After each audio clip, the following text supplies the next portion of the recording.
বিশ্বেই কুখ্যাত এবং বিখ্যাত ছাগল, যা নিয়ে চলছে এখন লঙ্কা কাণ্ড। ঈদুল আজহার আগে 15 লাখ টাকায় একটি ছাগল কিনতে গিয়ে সামাজিক যোগাযোগ মাধ্যমে ভাইরাল হন মুশফিকুর রহমান ইফাত নামের সেই তরুণ। জাতীয় রাজস্ব বোর্ডের সদস্য মতিউর রহমানের ছেলে।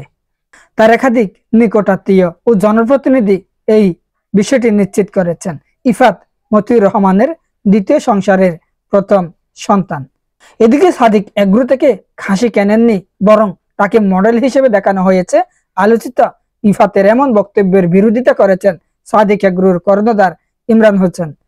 শুধু তাই নয়, গরু খাসি কেনা বাবদ তাকে দেওয়া হয়েছে বায়নার টাকা 11 লাখ। সেই টাকা বাজেয়াপ্ত করবেন নাকি ফেরত দেবেন, ইফাতের সঙ্গে যোগাযোগ করতে না পারার কারণে কোনো সিদ্ধান্ত নিতে পারছেন না তিনি। শেষ মুহূর্তের বিতর্কে গরু খাসি ও বায়নার টাকা ফেরত নিতে আসবেন না বলেও সাদিক এগ্রোকে জানিয়েছেন ইফাত। ইমরানের এমন দাবির সত্যতাও মিলেছে তাদের মেসেঞ্জারের কথোপকথনে। ব্রিটেল জাতের একটি খাসি যা এবার কোরবানির ঈদে পশু কেনা বেচাকে নিয়ে গেছে অন্য এক উচ্চতায়। 15 লাখ টাকা দাম হাঁকানোর পর 12 লাখ টাকায় তা বিক্রি করা হয় মুশফিকুর রহমান ইফাত নামে 19 বছরের যুবকের কাছে। এরপর ওই যুবকের বাবা এনবিআর কর্মকর্তার পরিচয় সামনে এলে যে আলোচনা শুরু হয়, তাতে ভুল পাল্টে ফেলেন ইফাত। দাবি করেন তাকে ছাগলের মডেল বানিয়েছে সাদিক এগ্রো। তবে বৃহস্পতিবার 20 জুন ক্যামেরার সামনে এসে ইফাতের বক্তব্যের পুরো দ্বিমত পোষণ করেছেন খামারের কর্ণধার ইমরান হোসেন। বলেছেন, আমি মার্কেটিং পলিসির অংশ হিসেবে তার নাম ব্যবহার করেছি, এটা যৌক্তিক না। হাইপ ক্রিয়েট করে লস করার মতো ব্যবসায়ী আমি না। তাহলে কি হতে যাচ্ছে ইফাতের? আবার অন্যদিকে ইফাতের বাবা অস্বীকার করেছেন ইফাত তার সন্তান নয়, কিন্তু বিভিন্ন তথ্য সূত্রে চলে এসেছে ইফাত এনবিআর চেয়ারম্যান মতিউর রহমানেরই সন্তান। তাদের দুজনের মেসেঞ্জার কথোপকথন থেকে দেখা গেছে গেল 5 তারিখের আগে এক বার্তায় খাসির পুরো টাকার ব্যবস্থা করা কঠিন হয়ে যাচ্ছে বলে সাদিক এগ্রোর কর্ণধার ইমরান হোসেনকে জানায় মুশফিকুর রহমান ইফাত। এছাড়া সামারাই নামে অন্য খামার থেকে কিনে সাদিক এগ্রোতে রাখা একটি গরুর দাম খাসির দামের সঙ্গে সমন্বয় করতে অনুরোধ করা হয় ওই মেসেঞ্জার বার্তায়।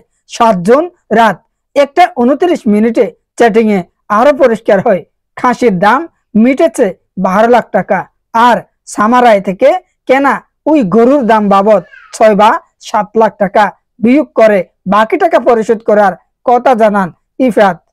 9 তারিখের আগের এক চ্যাটিং এ মোট দাম 12 লাখ টাকা পরিশোধ করে 11 তারিখের আগে সাদিক এগ্রো থেকে খাসি ও গরু নিয়ে আসবেন বলে জানান ইফাত। এরপর বিতর্ক তুঙ্গ উঠলে ইফাত জানিয়ে দেন, গরু ছাগল এমনকি বায়না করতে দেওয়া 11 লাখ টাকা কোনো কিছুই লাগবে না তার।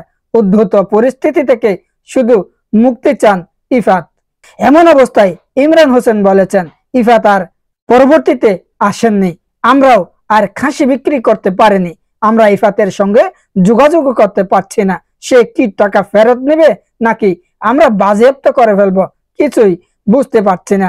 ওই কথোপকথনে দেখা যাচ্ছে নিজের ব্যবসা হিসেবে বাংলাদেশে নিষিদ্ধ ক্রিপ্টোকারেন্সি ট্রেডিং কে দেখিয়েছে ইফাত। তবে এখন কোথায় যাচ্ছে এদের সর্বশেষ পরিস্থিতি? কালবেলায় বেশ কিছু বড়সড় করে সংবাদ পরিবেশন করেছে আজ। এতে বলা হয়েছে ইফাতের পিতার অডেল সম্পদ রয়েছে তার দামি গাড়ি বাড়ি। এসব অর্থবিত্তের মালিক কিভাবে হলেন ইফাতের পিতা অর্থাৎ এনবিআর সদস্য মতিউর রহমান? তার এত অর্থবিত্তের মালিক হওয়ার পেছনে কে রয়েছে, বা তার বেতনই বা কত? এভাবে বিলাসী জীবন যাপন করার পেছনের রহস্য কি? এসব কথা বর্তমানে চার হয়ে উঠেছে। তার অর্থবিত্ত হওয়ার উৎস এসেছে কোত্থেকে? এসব বিষয়গুলো রয়েছে এখন টানাপোড়েন।